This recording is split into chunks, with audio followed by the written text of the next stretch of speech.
자, 오늘 말씀의 제목은 아브라함의 믿음 여행 이런 제목으로 창세기 12장, 13장, 14장 세 장에 걸쳐서 하나님 말씀을 전할 때 큰 은혜 받으시길 바랍니다. 저도 이 하나님 말씀을 준비하면서 참 많은 것들을 깨닫게 되고 더 확실해지는 것들을 보게 됩니다. 이 말씀을 저는 많은 시간들을 설교를 준비해서 한 40분 정도 설교하거든요. 이 40분 안에 모든 것들을 다 말할 수가 없어요. 엑기스를 설교를 하는 겁니다. 그래서 여러분들이 이 엑기스의 말씀을 깨달아서 여러분들이 정말 깨닫고 믿고 순종하면 여러분 아브람, 처음에는 아브람이거든요. 나중에 아브라함으로 바뀌죠. 아브람, 지금 12장에서는 아브라함입니다. 그런데 이제 아브라함으로 바뀌는데 정말 이 아브라함은 굉장한 믿음의 조상, 축복의 조상, 정말 위대한 사람이죠. 오늘 우리가 지금부터 아브라함의 믿음을 좀 들으면서 아브라함의 믿음을 본받게 된다면 여러분 가장 큰 축복의 사람이고 은혜의 사람인 줄로 믿습니다.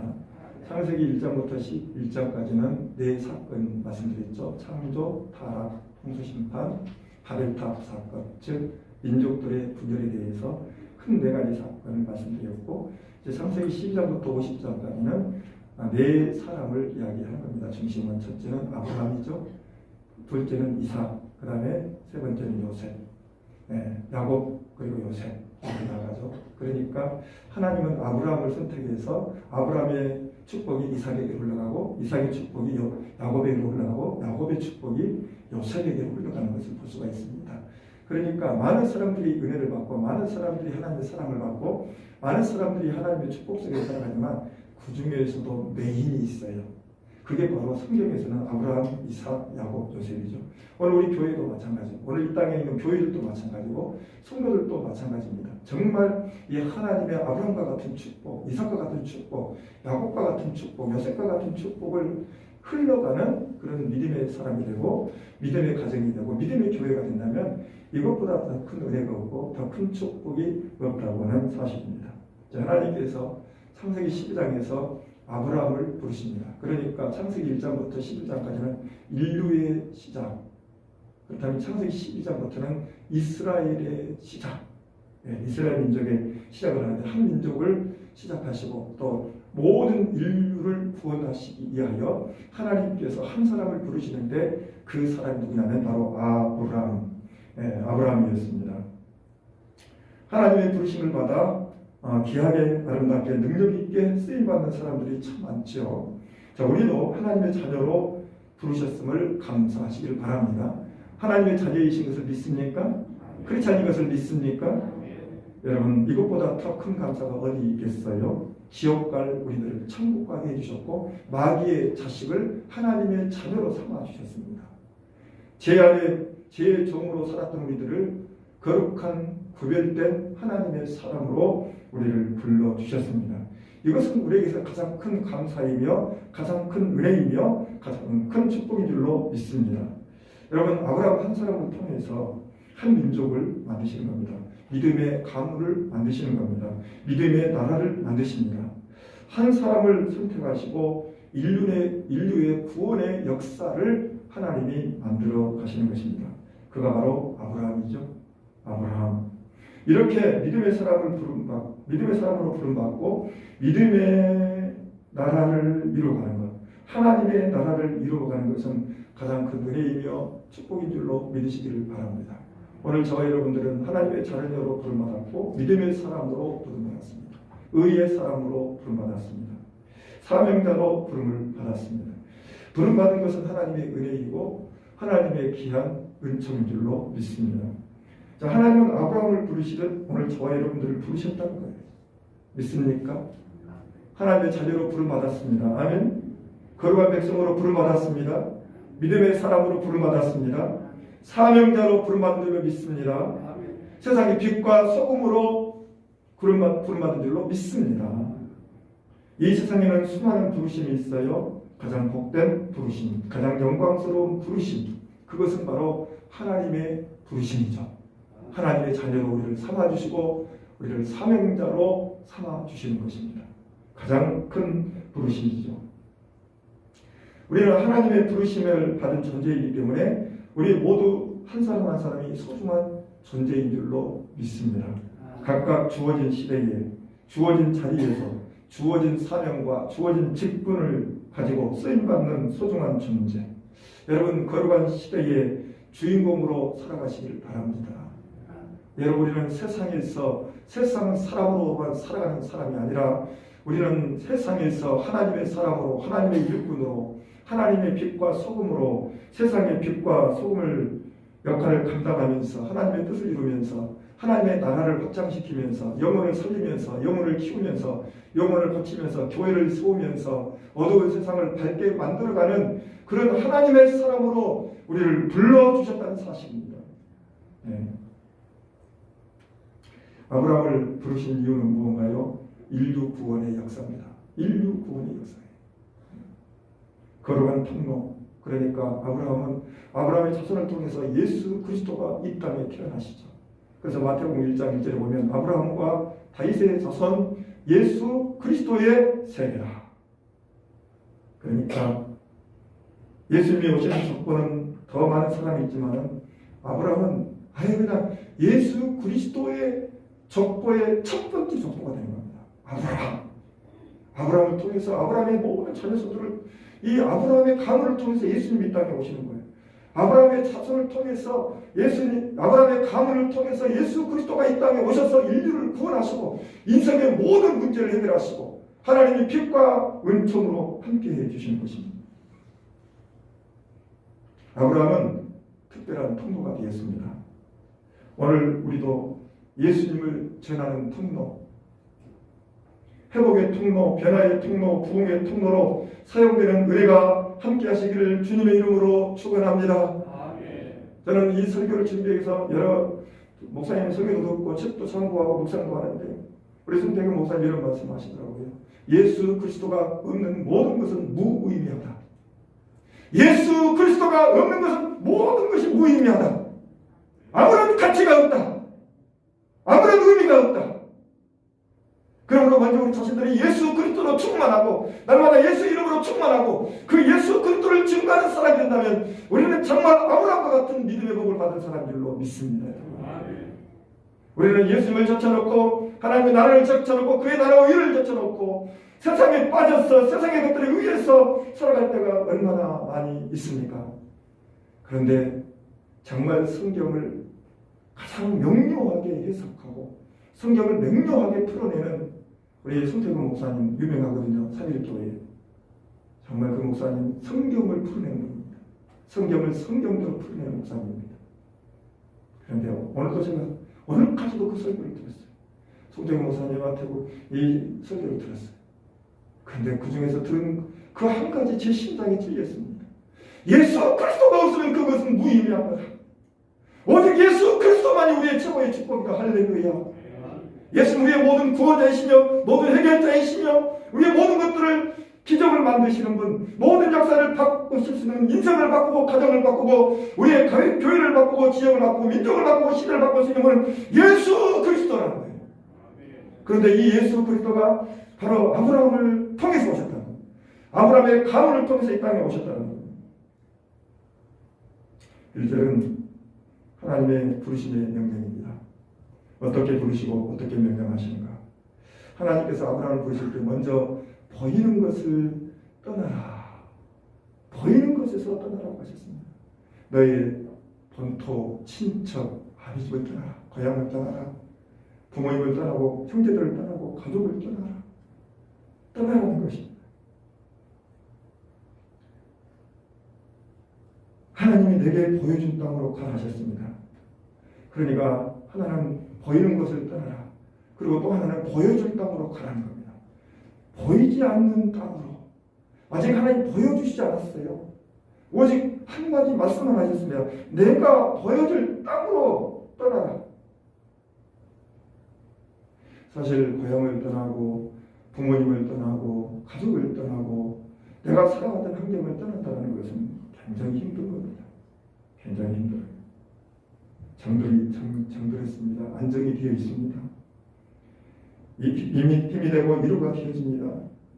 그런데 하나님께서 아브라함을 믿음의 조상으로 정말 가장 위대한 축복의 인물로 삼으시기 위해서, 쓰시기 위해서, 세우시기 위해서 바로 이 모든 것들을 떠나라는 겁니다. 육의 모든 혈통을 떠나라는 거예요. 다 떠나라는 거예요. 그리고 또 하나가 있습니다. 아브라함은 아버지 데라는 우상을 만드는 우상장사였어요. 우상 숭배입니다. 죄가 만연한 곳입니다. 죄악의 자리를 떠나라는 거예요. 그런데 하나님께서 왜 이곳에서도 얼마든지 다 만드실 수 있는데 이 모든 가족을 떠나고 친척을 떠나고 가랑을 떠나고 다 떠나라고 하셨을까? 그 이유가 있어요. 그 이유가 뭐냐면 이제는 너는 오직 하나님과의 친밀한 관계를 만들어야 된다는 겁니다. 오직 하나님과의 최고의 좋은 관계를 만들어야 된다. 하나님과의 관계를 맺는 일에서 나에게 방해가 되고 걸림돌이 되어진다면 그것을 전부 버리고 그것을 전부 떠나고 그것을 전부 제거해야 하는 것. 아브라함, 너는 이제부터는 하나님의 사람이야. 너는 이제부터 하나님의 믿음의 사람이야. 너는 예수 그리스도 아들 믿음의 통로야. 믿음의 용사야. 너는 그러므로 이제는 세상에 있는 모든 혈연에서 모든 곳에 따라서 오직 하나님만 바라보고 하나님만 의지하고 하나님과 동행하고 하나님과 함께 살아가는 하나님의 사람, 늘 하나님과 늘 교제하고 친밀하게 살아가는 이제는 하나님의 사람이 되라는 것입니다. 아멘, 아멘.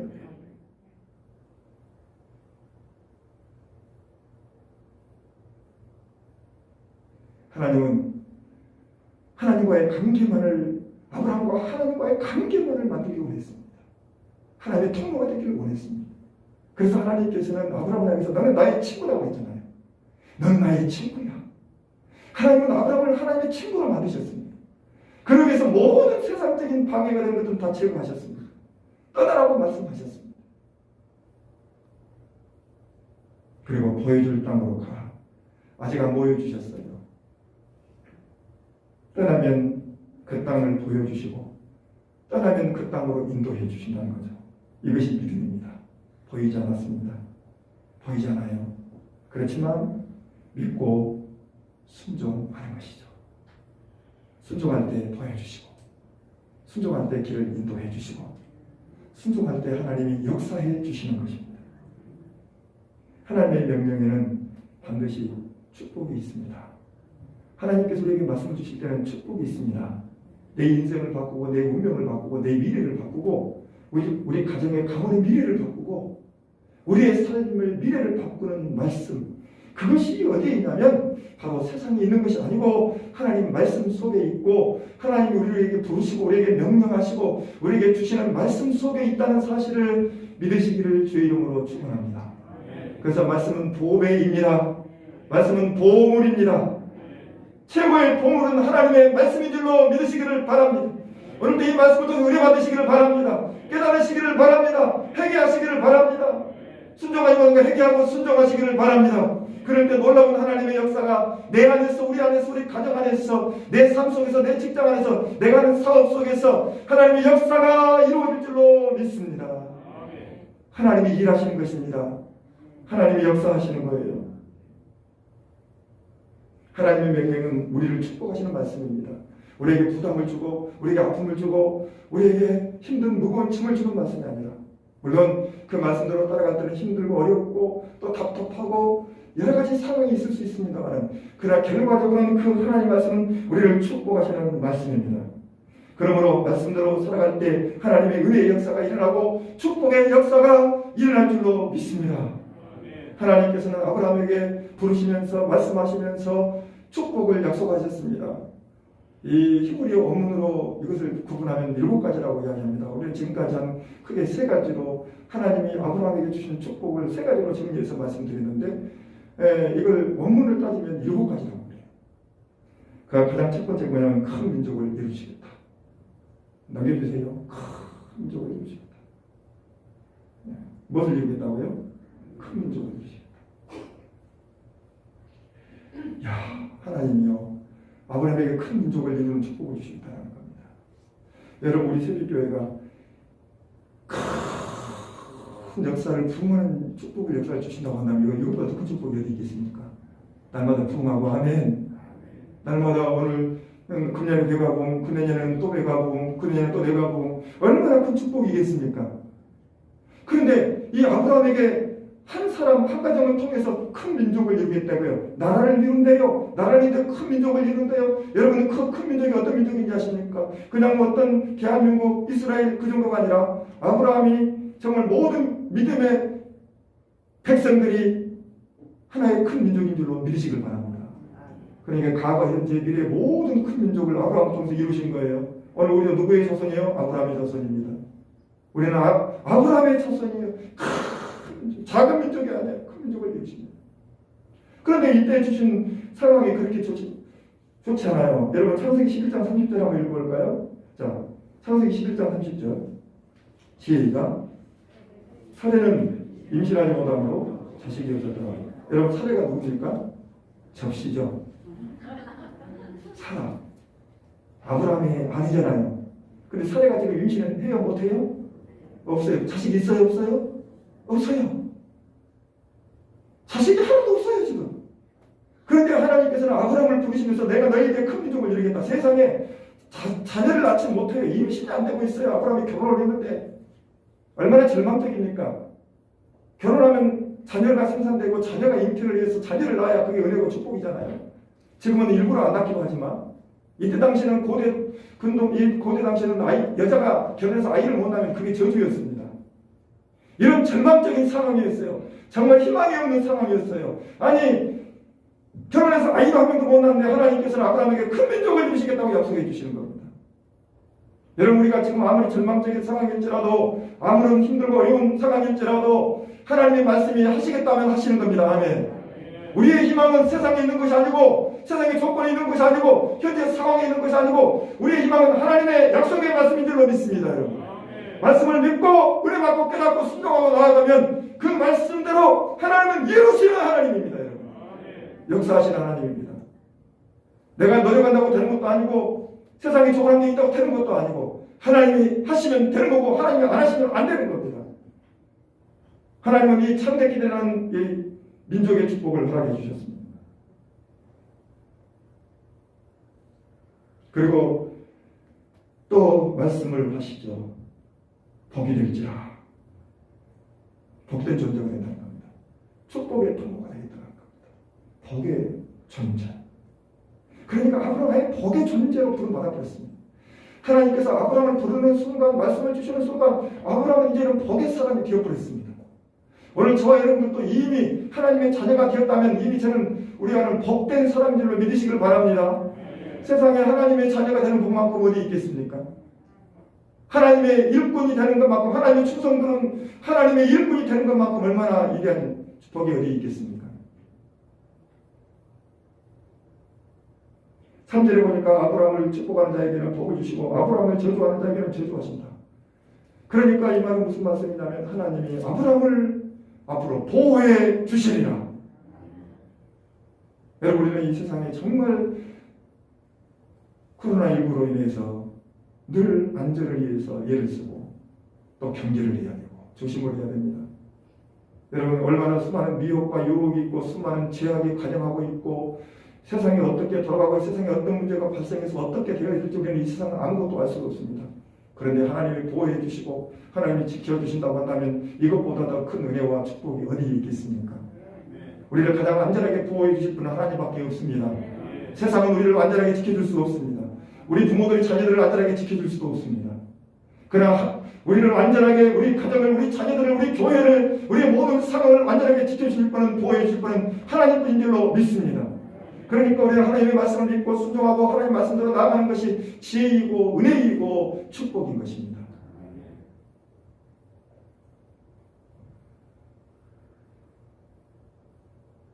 땅의 모든 족속이 너로 말미암아 복을 얻을 것이다. 아브라함 때문에 땅의 족속이 복을 받습니다. 축복의 통로가 되는 것이죠. 오늘 우리 때문에, 나 때문에, 우리 교인 때문에, 우리 성도들 때문에 정말 다른 사람이 복을 받고 다른 가정이 복을 받고 이 민족이 복을 받고 이 지역이 복을 받고 이 시대가 복을 받는 그런 축복된 존재가 되어주시기를 바랍니다. 나 때문에 모든 일들이 잘 되고 나 때문에 위로를 얻고 나 때문에 힘을 얻고 나 때문에 소망을 얻고 나 때문에 정말 모든 것들을 이겨내고 견뎌낼 수 있는 그런 사람이 되는 것이 얼마나 복이 되겠습니까? 그런 사람이 되는 겁니다. 하나님께서는 이렇게요, 놀라운 축복들을 말씀하셨습니다. 그리고 불러주셨습니다. 그런데 문제는 이 모든 복이 현재 눈에 보이지 않는다는 겁니다. 말씀만 주셨을 뿐 한 줌의 구름도 보이지를 않는 겁니다. 그리고 이 축복이 언제 이루어질지, 어떻게 이루어질지, 누구를 통해서 이루어질지, 무엇을 통해서 이루어질지 아무것도 모릅니다. 오직 한 가지 주셨습니다. 말씀만 주셨습니다. 말씀 한 가지를 주셨습니다. 정말 그 말씀을 볼 때 추상적이고 현실로 볼 적에 말도 안 되는 말씀들이었습니다. 그런데 아브라함은 하나님께서 이 약속하신 말씀을 그대로 믿었습니다. 그리고 순종합니다. 이게 바로 아브라함입니다. 아브라함이 이 말씀을 믿고 순종해요. 그리고 하나님 말씀을 따라서 나아갑니다. 보이지 않는 세계를 하나님 말씀만 믿고 하나님 말씀만 붙들고 나아갑니다. 세상도 아니고 환경도 아니고 사람도 아니고 그 어느 것도 아닙니다. 오직 말씀 한 가지입니다. 오직 말씀 한 가지. 오직 말씀 한 가지. 하나님께서 아브라함을 축복하시겠다고, 아브라함을 쓰시겠다고 하는 이 말씀 한마디만 붙들고 나아가는 겁니다.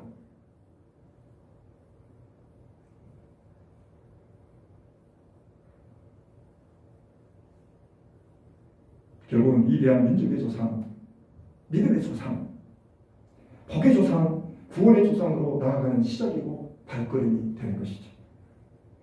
우리도 오직 하나님의 말씀을 듣고 하나님의 말씀을 믿고 깨달으시고 말씀대로 나아가는 신앙이 되시길 바랍니다. 말씀대로 살아가는 신앙이 되시길 바랍니다. 말씀대로 따라가는 신앙이 되시기를 바랍니다.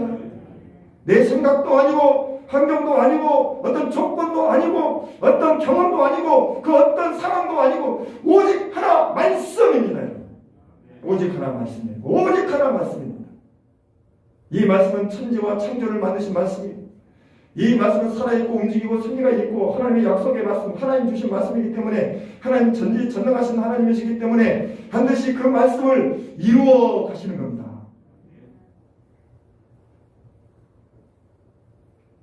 그럴 때 어떤 축복들이 일어날 것인지 우리도 모릅니다.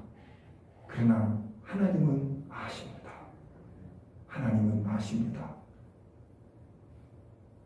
오히려 보니까 드디어 하나님 약속하신 땅, 축복의 땅, 하나님 주신 꿈을 실현할 적과 꿀이 흐르는 땅에 도착합니다. 아주 빠릅니다. 네. 이 성경은 지금 바로 기록이 돼서 이제 이게 많은 세월이 흘러서 도착합니다. 그러니까 이 아브라함의 고향이 어딘지 아세요? 갈대아 우르죠. 근데 갈대아 우르에서 이미 하나님께서 아브라함을 계획하시고 하란으로 이사하게 만드셨어요. 그래서 현재 하나님께서 창세기 12장에서 아브라함을 부르시는 곳은 바로 하란에서 부르시는 겁니다. 물론 그 이전에 이미 계획하시고 섭리하셔서 아브라함을 하란까지 이동하게 하셨어요. 그러면 우리의 하란까지가 965km. 넘겨주세요. 965km. 그리고 하란에서 가나안까지 몇 킬로? 630km. 여러분 630km. 여러분 하란에서 가나안까지 630km면 멀어요, 안 멀어요? 그래도 엄청 멀다고 보십시오. 강주에서 서울까지 몇 킬로 가요? 450km인가요? 아, 당첨입니다. 그럼 여러분 450km니까 거의 한 배 반이네요. 근데 그걸 어떻게 갔어요? 비행기 타고 자동차 타고 기차 타고 갔겠습니까? 걸어서 갔습니다. 그때는 그래서 교통수단이 없어요. 졸리는 자는 깨어나지어라. 지금 여러분 말씀을 통해서 은혜 받지 못하고 깨닫지 못한 비전이 없고 발전이 없고 꿈이 없습니다. 미래가 없습니다. 진짜입니다. 제가 이 말씀을 준비하면서도 내가 깨달은 게 그거예요. 말씀 안에 비전이 있고 꿈이 있고 희망이 있고 소망이 있고 은혜가 있고 능력이 있고 기적이 있고 역사가 있다. 아멘 아멘. 말씀 안에 있구나. 말씀 안에 있구나. 다른 곳에 있는 게 아니야. 말씀 안에 있는 거야. 그래서 나도 이 말씀을 더 많이 연구하고 더 준비해서 말씀을 잘 전해서 성도들이 깨달아지고 믿음으로 살아가도록 이끌어주는 것이 나의 사명이고 소명이구나. 예. 말씀 못 깨달으면 천지가 어둠입니다. 말씀을 깨달으면 천지가 빛입니다, 여러분. 사실이 맞습니다, 여러분. 내가 볼 때는 막 빛 같은데 어둠이고 그렇지 않습니다. 말씀으로 비춰봐야 정확하게 비춰보는 겁니다. 말씀으로 깨달아야 정확하게 깨닫는 것입니다. 말씀으로 깨달아야 바르게 알 수 있는 겁니다. 그냥 대충이 아닙니다. 작당이 아닙니다. 건성이 아닙니다.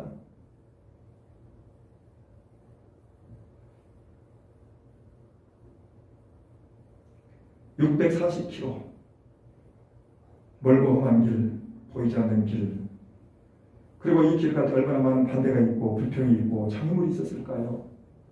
성경에는 하나하나 다 기록되지 않은 반대도 있고 불평도 있었을 것이고 장애물도 있었을 것이고 어려운 문제도 있었을 것입니다. 특별히 가나안 땅은 가나안 원주민이 살고 있었어요. 그들이 아브라함의 가정을 환영했겠습니까? 환영하지 않습니다.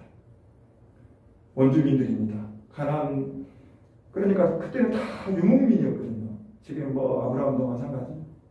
가나안 원주민들도 다 유목민이었습니다. 유목민은 외국 사람들을 경계하고 환영하지 않습니다. 그래서 아브라함의 그 가나안 땅을 가는 길도 힘들었지만 가나안 땅에 도착해서도 그 땅에서 정착해 나가는 것도 힘든 일이고 어려운 일이고 위험스러운 일이고 고통스러운 일이고 어려운 일이었습니다. 때로는 목숨이 위험합니다.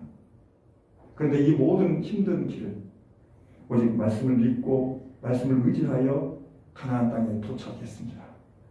아멘, 아멘. 여러분 보세요. 이때 7절 보십시오. 7절 한번 읽어볼까요?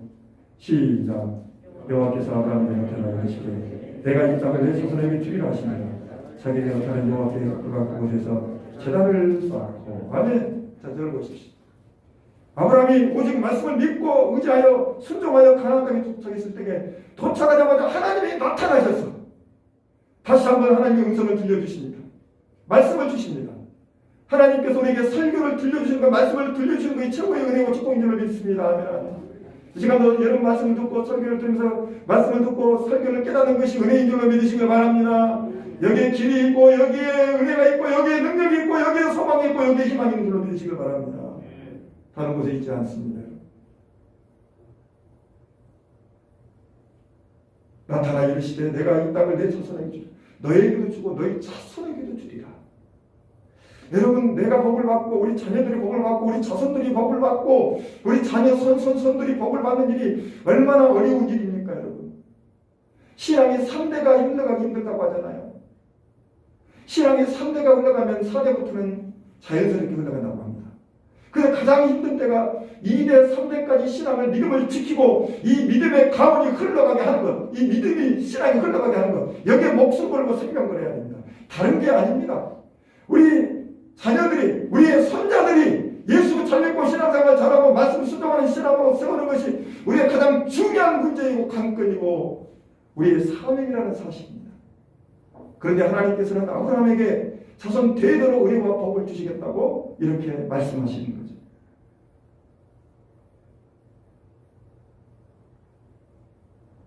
아브라함은 이 하나님의 말씀을 듣고 너무나 감사하고 감동하고 감격하고 너무나 좋아서 하나님께 제단을 쌓습니다. 하나님의 이름을 부릅니다. 새로운 땅에서 새로운 출발을 하면서 하나님께 예배를 드림으로 시작합니다.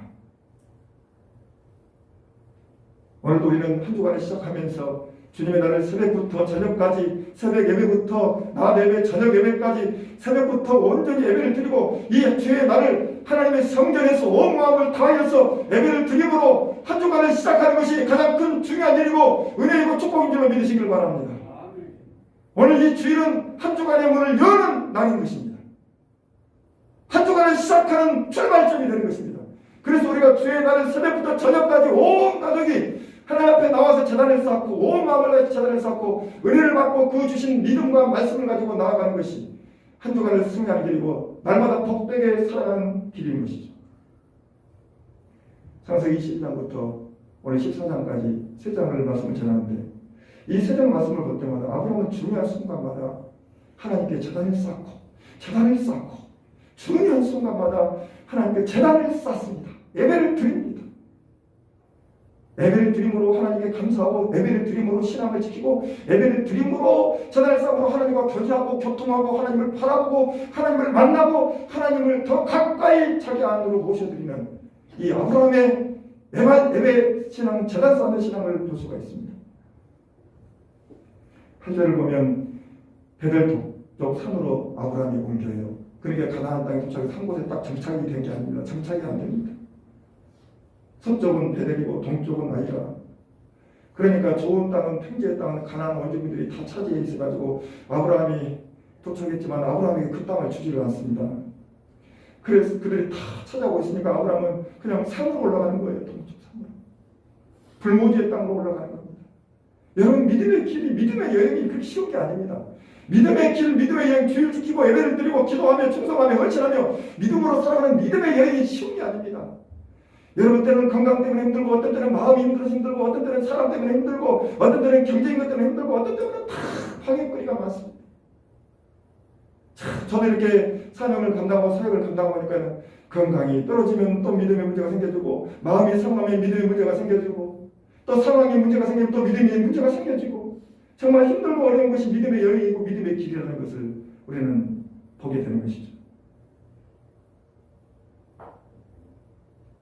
아브라함이 가나안 땅에 도착했지만, 하나님의 약속대로 순종해서 도착했지만 안정된 삶이 되지 않았습니다. 온갖 고생을 합니다. 그런 상황에서도 여러분, 아브라함은 하나님께 제단 쌓는 것을 포기하지 않습니다. 모든 고생과 위험과 어려움 속에서도 산으로 올라가고 내려가면서도 그는 오직 하나님께 제단을 쌓는 것만큼 목숨을 겁니다. 이게 믿음의 여행을 하면서 아브라함이 승리할 수 있던 축복의 자손이 되었던 비결 중에 비결이 바로 하나님 앞에 제단을 쌓는 사랑이에요. 다른 것은 다 포기해도 하나님 앞에 제단 쌓는 것은 포기하지 않고 온 마음을 다하여 우선순위로 중심을 가지고 하나님 앞에 제단 쌓는 예배의 신앙, 바로 아브라함의 신앙이었습니다. 그러니까 환경이 예배를 좌우한 것이 아니라, 내 컨디션이 예배를 좌우한 것이 아니라 어떤 상황에서도 먼저 예배가 생명이 되고 목숨이 되는 겁니다.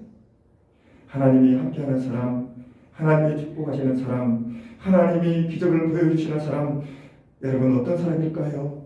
아브라함처럼 그 힘들고 어려운 상황에서도, 예배를 드리기 힘든 어려운 상황에서 예배만큼은 포기하지 않고 온 마음을 다하여 하나님께 예배를 드리는 바로 아브라함의 예배의 신앙입니다. 아멘. 아브라함의 제단 쌓는 신앙인 줄로 믿으시기를 바랍니다. 저는 여러분 누구보다도 지금까지 목회하면서 예배 그리고 여러분들이 예배를 안 나오면 제가 마음이 상하고 속상해요. 마음이 답답하고 힘들어요. 공적인 예배 자리에 여러분 집사님들이 예배 자리에 안 나오면 제 마음이 상해요. 아파요.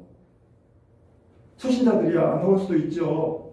아주 이제 신앙생활 1년 몇 개월 하는 분들이야 뭐 아직 모르니까, 그 예배가 뭔지도 모르니까 아직 아멘 안 들었었죠. 그러나 저서 신앙생활 1년, 2년, 3년 하고 집사가 되고 권사가 되고 다 직분자가 되어지면, 권찰이 되고 집어지면 예배는 기본적 신앙이에요. 가장 작은 신앙이에요. 저는 이 송태근 목사님의 설교를 들으면서요, 야 11조 조금 제가 11조가 나오는데 11조는 큰 믿음의 신앙이야. 그런데 송태근 목사님이 말씀하시기로요, 11조는 가장 작은 신앙이야. 가장 기본적인 거야. 하물 11조도 하나 못하는 것이 무엇을 하겠느냐 이 말이에요. 송태근 목사 그렇게 설교하시더라고요. 우리는 11조는 큰 신앙이야. 11조는 위대한 신앙이야. 막 하나님 복을 부어주실 거야. 그래서 막 지금까지 저도 그렇게 설교해서 11조는 복을 주신다. 근데 여러분 11조 신앙은 가장 기본적이고 가장 작은 신앙이에요. 15조 신앙이 안 되고 주일성수 신앙, 예배 신앙이 안 되면 여러분 큰 신앙이 아니에요. 이제 기본적이고 아주 작은 신앙을 우리가 이미 뛰어넘는 건데, 아직도 우리가 언제나 예배를 드리지 못하고 언제나 주일을 드리지 못하고 언제나 11조를 드리지 못하는 아주 작은 신앙에도 우리가 건너뛰지 못하고 올라가지 못하는데, 어떻게 아브라함 같은 믿음의 은혜와 축복을 우리가 누릴 수 있겠느냐는 겁니다. 저는 이렇게 설교를 하면서 우리 성도들 오늘도 이렇게 예배드리고 정말 힘든 세상을 살다가, 어려운 세상을 살다가 이렇게 교회에 왔는데 그냥 부담 없이 힘들지 않고 그냥 자장가로 불러드리면 그냥 다 잠자버릴 수 있도록, 다 절려서 그냥 넉다운이 될 수 있도록 이렇게 편하게, 또 편안하게, 좋게 저랑 얼마나 좋을까. 그런데 저는 이 또 창세기 말씀을 준비하면서 그것이 아니고요, 말씀을 그대로 잘 풀어서 말씀을 그대로 전해주는 목사가 좋은 목사요. 아멘. 졸리는 것이 아니라 콕콕 찔려고 그러냐. 찔리고 아파? 도대체 내가 무슨 이렇게 이게 내가 이게 믿음 생활이야. 도대체 내가 이렇게 살아가지고 무엇이 되겠어? 이렇게 살아가지고 도대체 무엇이 되겠어? 이런 은혜를 받아버려야지, 깨달아져 버려야지 새로운 역사가 일어나고 이 어두운 역사가 밝은 역사가 일어나는 거죠.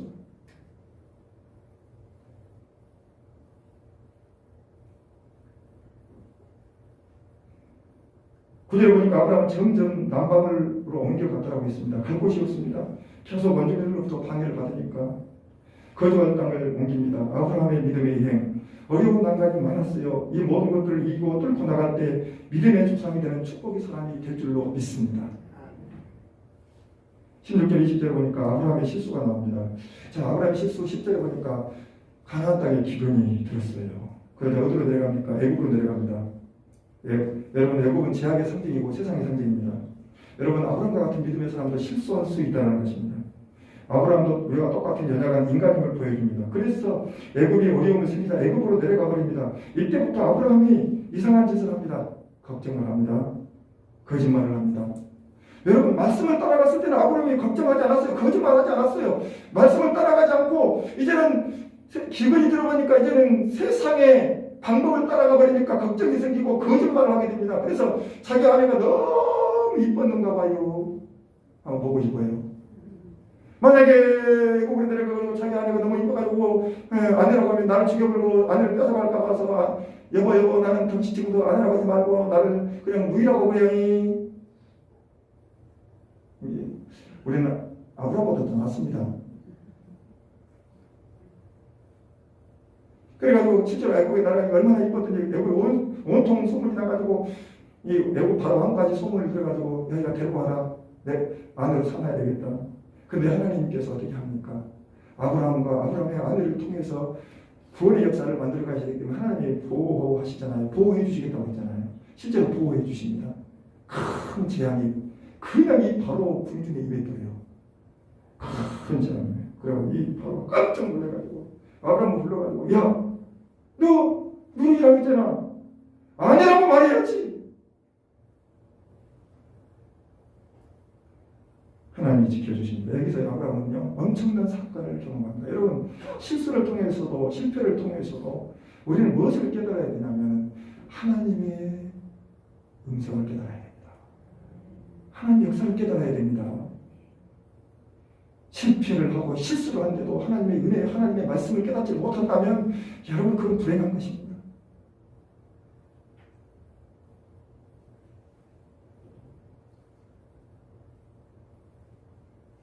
(13장을) 보시면 이제 이 길을 벗어나서 모든 가족과 소유를 가지고 1절 13장 1절 보니까 네겝으로 올라갑니다. 네겝으로 올라가니 이거 설교 시간이 끝났는데 이제 13장 아니 14장까지 언제 갈까요? 주여, 이거 3년 동안에 설교를 끝나면 7장씩 해야 되더라고요. 계산해보니까 1118장. 아무튼 주님 오실 때까지 하겠습니다. 그러니까 네겝으로 올라갔다는 말은 무슨 말씀이냐면 지금까지 기근이 있다고 내려가는 그의 신앙이 다시 정상적 신앙으로 다시 올라가는 것을 의미합니다. 다시 가나안으로 올라갑니다. 여러분, 우리의 신앙이 내려가지 않기를 주의 이름으로 축원합니다. 우리의 신앙이 떨어지지 않기를 주의 이름으로 축원합니다. 신앙이 떨어졌다면 올라가시기를 주의 이름으로 축원합니다. 아브라함이 다시 신앙이 올라갑니다. 다시 네겝으로 올라갑니다. 다시 신앙을 회복합니다. 신앙을 회복하시기를 주의 이름으로 축원합니다. 신앙을 세우십시오. 세상 물질, 명예, 권세, 학력, 지식, 좋은 직장, 좋은 것 다 만들어도 하나님 말씀이 떨어지고 신앙이 떨어져 버리면 그것은 완전한 것이 아니에요. 그것이 행복이 아니에요. 그것이 축복이 아닙니다. 그것이 오늘 창세기 13장부터 15장까지 14장까지 우리에게 보여주시는 말씀입니다. 아니, 전 성경이 우리에게 보여주시는 말씀입니다. 이제 나와가지고 은금이 풍부하고 소유가 풍부해졌습니다. 애굽의 왕이 보상으로 많은 재물을 아브라함에게 주었습니다. 그런데 아브라함은 그 금은과 그 모든 재물이 중요한 게 아니라 하나님 말씀 불순종했더니 이런 위기를 만났구나. 앞으로는 오직 하나님 말씀만 따라가야지. 오직 하나님 말씀대로만 살아가야지. 여기서 아브라함은 큰 충격과 도전을 받은 겁니다. 그래서 그는 나오자마자 또 4절을 보니까 4절 13장 4절 읽어볼 거예요. 시작. 그가 처음으로 제단을 쌓은 곳이라 그가 거기서 여호와 이름을 불렀더라. 그러니까 아브라함이 가나안 땅에 도착해 처음 제단을 쌓았던 그곳에 다시 원점의 신앙으로 다시 돌아와서 다시 신앙을 회복하고 거기에서 하나님께 다시 예배를 드리는 것을 볼 수가 있습니다. 문제가 생겼습니다. 아브라함과 노새의 재산이 많아져서 그 재산 때문에 노새 목자들과 아브라함의 목자들이 다투기 시작하죠. 함께 할 수가 없었습니다. 이것이 물질의 한계입니다. 물질의 위험입니다. 재산이 많다고 행복한 것이 아닙니다. 재산이 많다고 그것이 축복이 아닙니다. 재산이 많아진다고 잘된 것이 아닙니다. 나중에 그 재산 때문에 싸우고 그 재산 때문에 힘들고 그 재산 때문에 문제가 생기고 그 재산으로 인해가지고 가족끼리 상하고 자녀들끼리 속이 상하고 이런 믿음으로 하지 않으면 그것이 다 오히려 문제가 될 수 있다는 겁니다. 그 재산이 믿음으로 하나님이 주신 것이 아니면 언제 그 물질 때문에 이기고 올지 모릅니다. 그러므로 우리는 물질을 얻을 때도 믿음 안에서 얻어야 되고 관리하는 것도 믿음으로 관리해야 되고 그렇지 않으면 다툼과 상처와 고통을 가져다 줄 수 있습니다. 실제로 지금 아브라함과 노새 이 가정에서 이 물질 때문에 소유 때문에 서로 다투고 싸우고 다투고 지금 지역 싸움하고 있는 거잖아요. 조카하고 삼촌하고 물론 둘이 사지 않습니다. 그 목자들이 그렇게 하고 있는 거죠. 그러므로 우리는 많은 재산을 소유하는 것보다 믿음으로 살아가는 것입니다. 하나님의 뜻대로 살아가는 것입니다. 아브라함이 이것을 보여줘요. 그래서 아브라함이 이제 그 노새에게 이야기를 하죠. 야야야 우리 싸우지 말자 다투지 말자 야 평화적으로 해결하고 믿음으로 해결합니다. 아브라함은 평화적으로 해결하고 믿음으로 해결을 해요. 그래가지고 구절에서 이렇게 말하죠. 내가 자하면 나는 우하고 내가 우하면 나는 자하리라. 네가 먼저 그할 땅을 선택해라. 왜냐하면 아브라함은 지금까지 하나님의 순종했을 때의 축복, 불순종했을 때의 위기와 고난과 어려움을 경험했거든요. 그래서 오직 이제 아브라함은 오직 하나님만 믿고 오직 말씀만 믿고 신뢰하는 믿음으로 나아가기를 원했습니다. 아멘. 이게 아브라함의 믿음의 여행입니다. 오직 하나님을 믿습니다. 말씀을 믿습니다. 좋은 땅이 아니라 지금 많은 돈이 아니라 지금 어떤 위대한 사람이 아니라 오직 하나님의 말씀을 믿고 나아가고 신뢰하기로 했습니다. 그래서 그런 믿음이 있었고 그런 신뢰함이 있었기 때문에 노새에게 너는 아무리 원하는 대로 네 원하는 쪽으로 원하는 동 전부 가져가 버려라. 살아버려라. 그럼 롯은 어떻게 합니까? 인간의 이성으로 세상의 안목으로 선택을 하죠. 그 요단 지역을 바라보니까 막 여호와의 동산처럼 보이고 애굽 땅처럼 보였습니다.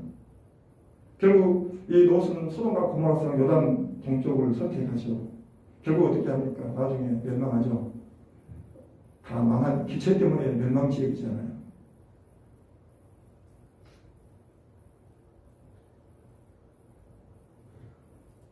선택에 따라서 마사가 달라집니다. 성공과 실패, 행복과 불행, 신앙과 불신앙, 기쁨과 슬픔.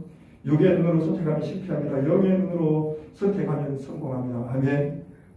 육의 눈으로 선택하면 반드시 실패해요. 그러나 영의 눈으로 말씀을 바라보고 하나님을 바라보고 선택하면 승리할 줄로 믿습니다. 녹초가 롯이 재산을 가지고 이제 전부 요단 동쪽 땅으로 다 갔어요. 그때 또 하나님이 나타나십니다. 할렐루야. 하나님은 더 필요할 때마다 나타나십니다. 하나님이 나타나셔서 말씀하시잖아요. 너는 눈을 들어 14절 17절이죠. 너희 있는 곳에서 동서남북을 바라봐. 보이는 모든 땅을 내가 너 자손에게 주리니 너에게도 주고 자손에게도 주겠다. 할렐루야. 하나님을 믿은 대로 하나님이 신뢰하는 대로 하나님이 나타나셔서 하나님이 땅을 주신다는 거예요. 너에게도 주고 너희 자손에게도 주겠고 이 동서남북의 모든 땅을 너에게 주리라. 할렐루야. 하나님이 나타나셔서 말씀하셨습니다.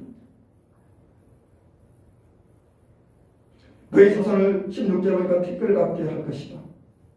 사람의 안목으로 선택받은 땅은 곧 멸망의 땅이었어요. 그러나 하나님을 신뢰하고 평화와 원효의 신앙으로 문제를 해결하는 아브라함에게는 영원한 땅, 넓은 땅, 자손 대대로 새로운 축복을 누리는 땅으로 역사해 주신다는 겁니다. 현재 아브라함에게 주실 땅 서쪽은 못이 선택해서 동쪽에 비해서 빈약한 곳이었습니다. 그러나 그 지금 보기에는 빈약한 곳이지만은 하나님께서는 풍성한 땅으로, 풍족한 땅으로, 넘치는 땅으로, 적과 어리는 땅으로 하나님 그 땅을 바꾸어 주신다는 겁니다. 아멘, 아멘. 여러분, 지금 우리가 살아가는 것이 아무리 힘들고 어려워도 말씀을 믿고 하나님을 믿고 신정에 나아가면 그것이 축복의 땅으로 바뀔 줄로 믿습니다. 아멘. 하나님 역사하실 줄로 믿으시기를 바랍니다.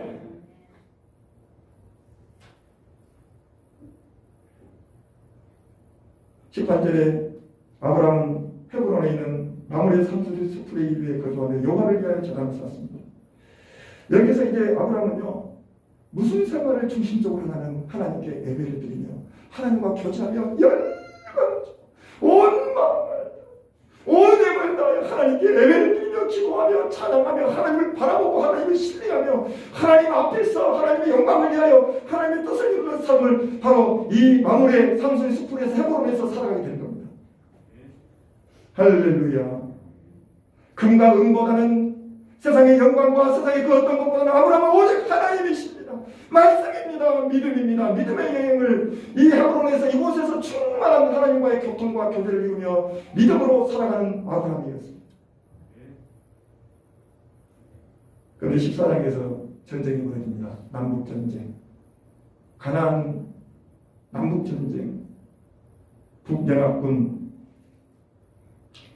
4명의 시간이 없으니까 4명의 왕들이 남동맹군을 공격합니다. 남동맹군은 사해 근처에 위치하는 나라들인데 5명의 왕입니다.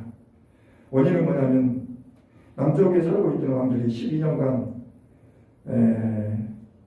성경 엘람 왕에게 이 저공을 바쳤는데 저공을 안 바치고 반역을 한 겁니다. 그래서 이 북부 연합군이 군대를 연합해가지고 4개의 족속들이 4개의 나라가 이 남쪽을 공격해 오는 겁니다.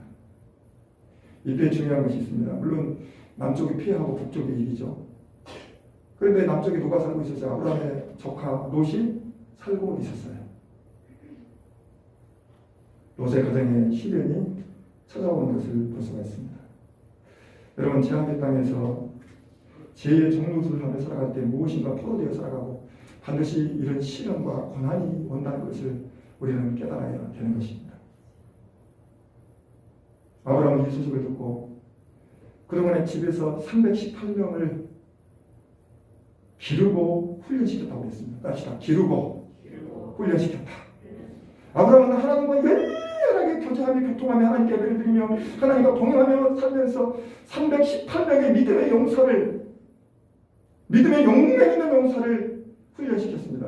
그리고 자기 조카 롯이 포로로 끌려갔다는 소식을 듣고 이 318명을 들고 아브라함이 그 승리했던 북부 연합군을 향해서 돌진합니다.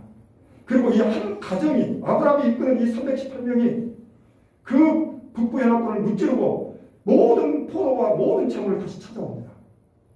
오늘 이 말씀 속에서 우리가 깨달을 것이 있습니다. 그게 무엇이냐면 오늘 저와 여러분들은 믿음의 사람을 기르고 훈련해야 될 줄로 믿습니다. 오늘 저와 여러분들이 먼저 우리 모든 성도들이 믿음의 사람으로 능력의 사람으로 강하고 담대한 믿음의 용사로 훈련되어 주시기를 바랍니다. 길러주시기를 바랍니다. 그리고 우리 다음 세대 우리 자녀들 이런 용맹의 사람으로 믿음으로 훈련시켜야 됩니다. 그냥 그런 게 아닙니다. 기르고 훈련을 시킬 때에 하나님이 그 한 가정인데 세상에 5 나라를 싸워서 이겨버렸습니다. 5 나라를 싸워서 이겨버렸습니다. 전쟁에서 승리하고 돌아옵니다. 그때 소돔 왕이 마지막에 나와서 환영을 하고 또 멜기세덱 왕이 환영을 합니다. 여기서 멜기세덱 살렘 왕은 누구냐면 실제적인 인물이면서 예수님을 예표하는 인물이라고 하고 또는 예수님이 하나님이 예수님이 현현에서 나타났다고 말씀하십니다.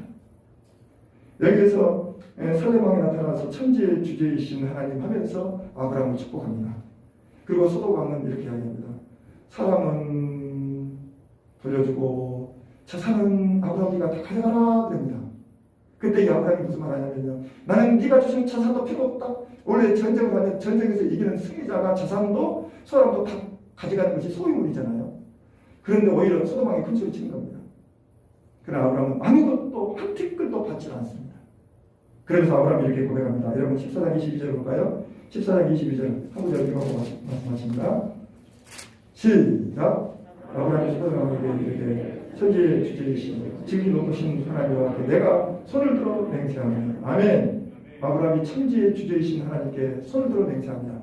천지의 주제라 말은 하늘과 땅의 모든 것을 가지고 계시고 주장하시고 다스리시고 통치하시는 내 하나님께 맹세하노니 나는 너에게 아무 책을 한 것도 받지 않겠다. 천지의 주가 되신 하나님이 나를 축복하실 거다. 할렐루야. 하나님을 믿고 신뢰하고 세상에게 구걸하지 않고 세상에게 엎드리지 않습니다. 그리고 10의 1조를 멜기세덱에게 드리죠. 이게 성경의 첫 번째 11조 이야기입니다. 조금 전에도 제가 말씀드렸지만 우리 송태근 목사님이 이런 말씀을 하셨어요. 헌금 이야기 안 하는 목사, 조금 목사다고 교인들이 이야기하는데 그러나 그게 조금 목사가 아니고 헌금 이야기 제대로 해서 잘 가르치는 목사가 조금 목사다. 아멘 아멘. 그래야 성도들이 바르게 해야 복을 받고 바르게 해야 신앙생활을 잘할 것이다. 여러분 11조 지금까지는 정말 위대한 신앙의 한 모습이라고 생각했는데 저는 이 말씀을 공부하면서 11조는 정말 크고 위대한 신앙 정도 같아. 그 아주 작은 신앙의 기본적인 신앙이다. 하나님 11조 신앙 하나 제대로 못하고 어떻게 하나님의 믿음의 여행을 하고 믿음의 축복을 누릴 수가 있단 말인가. 여러분 우리가 가장 기본적인 신앙 주의를 지키고 예배를 드리고 11조를 드리고 주를 위해서 살아가고 훈련받고 양육받지 못하면서 우리가 어떻게 믿음의 축복, 아브라함과 같은 축복을 누릴 수 있단 말인가. 여러분 정말 믿음의 여행을 하고 아브라함의 축복을 누리기를 원하신다면 정말 아브라함의 이 아름다운 에베의 신앙과 물질의 신앙과 천지의 주제이신 하나님을 믿고 신뢰하는 신앙이 되시기를 주님의 이름으로 축원합니다.